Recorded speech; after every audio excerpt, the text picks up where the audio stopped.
A bright light shines on the beautiful girl. Everyone is watching as she walks carefully on a line that goes up into the sky. Her mama smiles at the top. Her mama is the tallest woman in the world with a tail, and her dad, the famous green alligator man, waits below. They will catch the beautiful girl if she ever falls, but she never falls, of course. She's a circus star.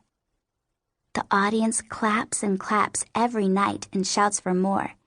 They shout for her to keep going, to go higher, to touch a fancy bird in another sky. The beautiful girl is brave, and they love her because she makes them forget things for just a minute or two.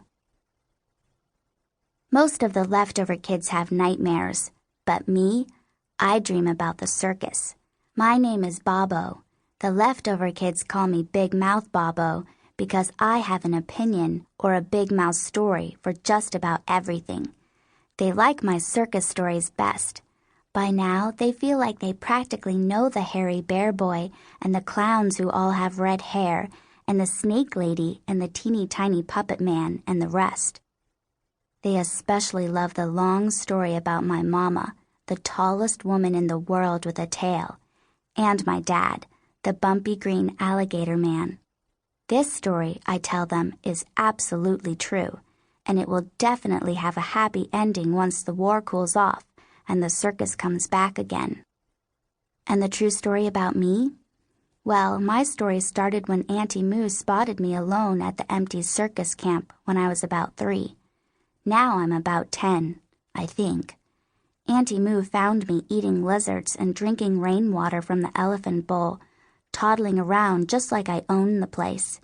Pots and pans littered the ground, old makeup was thrown in the dirt, and the canvas circus tents were flaming like a bonfire. Auntie Moo named me Babo, and the name stuck, and I've been at the empty circus camp ever since. She got stuck too, sort of. You can't exactly leave a toddler toddling around by herself, especially during a war. And before long, more leftover kids were left here, so we were all stuck together.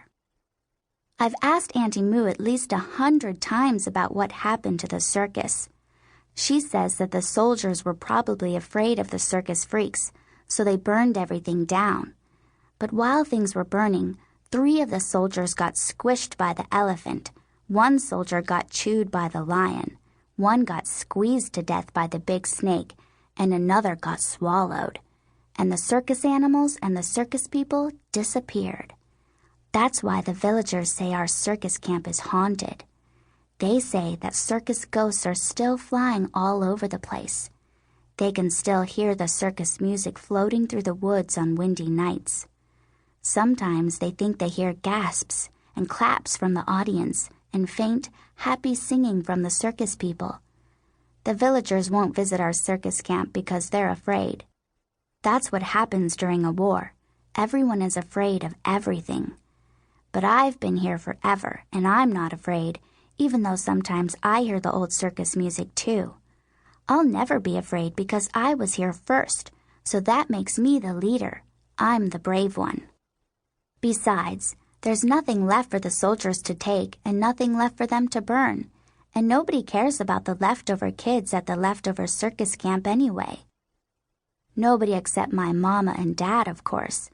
All I know is that they must have left me here because they had to, because they'd be back to get me any day.